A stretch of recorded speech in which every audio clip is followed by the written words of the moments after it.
so quietly, and let's start the next hearings.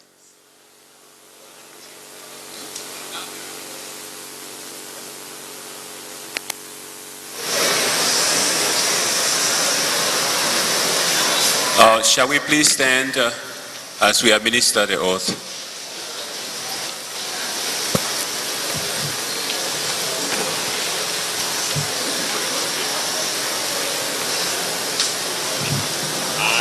I, Judge Julu Senior, do solemnly swear that my testimony that I come to give with the Truth and Recreation Commission of Liberia is the truth, but nothing but the truth, so help me God. Please be seated. Please be seated.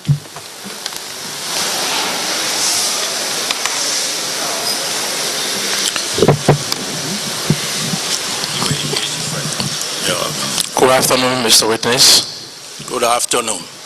We want to welcome you and express our appreciation to you for honoring the invitation of the Commission to come and share your experience of the past with the Commission and the people of Liberia.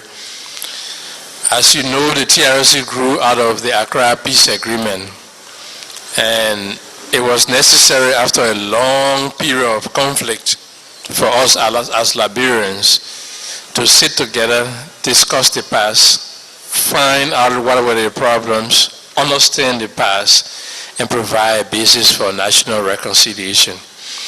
And we feel that all Liberians who take up their time to come and share their experiences and explain their role with the Commission are performing a patriotic duty to their country and making a significant contribution to reconciliation. So it's against that background and the fact that you have been around during this period working with the government of Liberia, and there have been some political and military situations connected with you, we thought it would be appropriate for you to come and address the Commission on this. So we say thank you, and you are most welcome. At this time, I will introduce commissioners who are here now to you, and following that, you move into your presentation. Commissioner Sheikh Kafuma Konen, he sits at the right end of the flank. Commissioner John Stewart, and then Commissioner Pearl Brambu, who went out a while ago, and Commissioner Massa Washington will be joining us during the course of your presentation. I am Jerome Fredia. Thank you for coming. You are welcome, and it's all yours. Thank you, Mr. Chairman.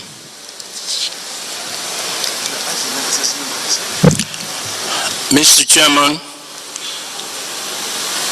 fellow citizens, ladies and gentlemen, I thank the Almighty God who has given me the opportunity for an appearance before this historic gathering. I will address issues covering the periods from 1983 to present. Nima Ray, 1983. In 1983, I was away in Freetown, Sierra Leone, on a business trip. At the time, I was serving as PPF Director in Yekipa Lanco JV Operating Company. When some criminals, bandits, went to Lanco and staged a raid in order to burglarize the bank, to get away with funds, to enable them purchase arms and ammunition, to overthrow the constituted government of the late President Samuel K. Doe.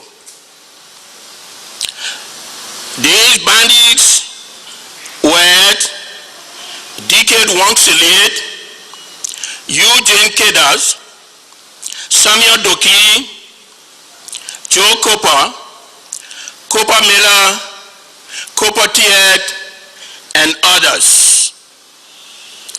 In that raid, they killed the chief of CID of PPF, Major Edwin Odrick.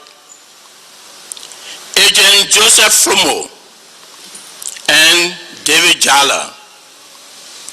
The father went to my house and also killed my security officer, Arthur Gay. My nephew, Prince IJ, shot my son, Chaji Julu Jr., to include the Chief of Operation PPF, Samuel Zulu, who and my son survived from the bullet wounds. On that afternoon, it was announced on BBC that the Chief of PPF home in Yekepa, Nima County, Liberia, was raided by some armed men. It was quoted that some of the PPF chief family members and security personnel were killed.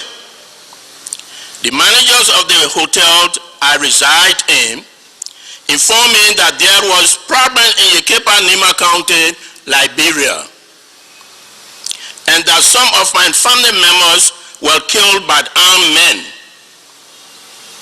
Upon hearing that, I immediately rushed to the airport, where I took plane for Monrovia. Upon my arrival,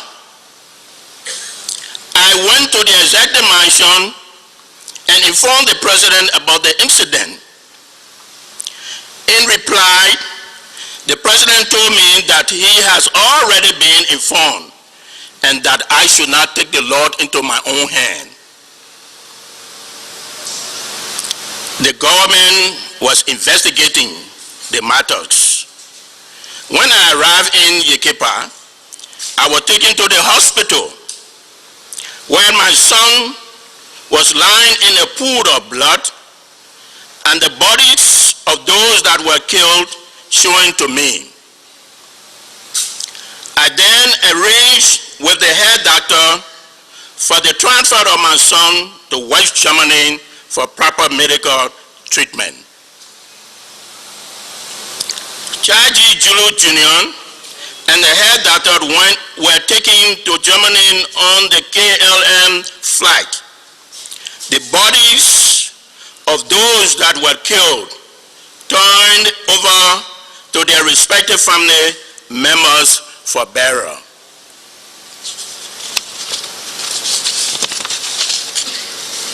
I went on to do my normal duty based upon the directive of the president. I did not say anything to anybody. 2 years later, on 12 November 1985, the invasion of General Thomas Kuwangba took place in Monrovia. After General Kuwangba announced to the world that he had taken over from the late President Samuel K. Doe, some of his key men went on a rampage in search of me and my family members again in Yekepa. Fortunately for me, I was not home or either in office when these armed men arrived in Yekepa. It was at that time I received a radio call from my deputy director, Soma Bema, informing me that D.K. Wonselie, Eugene Keda, Joe Cooper, and others were in search of me, and that I should remain wherever I was. Mr. D.K. Wonselie and his armed men went to my house again, met my wife, arrested her, stripped her naked, and raped her, and alive killed my husband, George Gay. After raping and killing, those armed men went to the PPF headquarters where they arrested the radio operator, Captain Nelson Cooper naked her, put her in their vehicles, and drove away. I was again informed about these unmanned acts by my deputy director. After having been told, I ordered the AFL detachment commander, Colonel Vlad, in my capacity as chairman of the Joint Security in Nima County,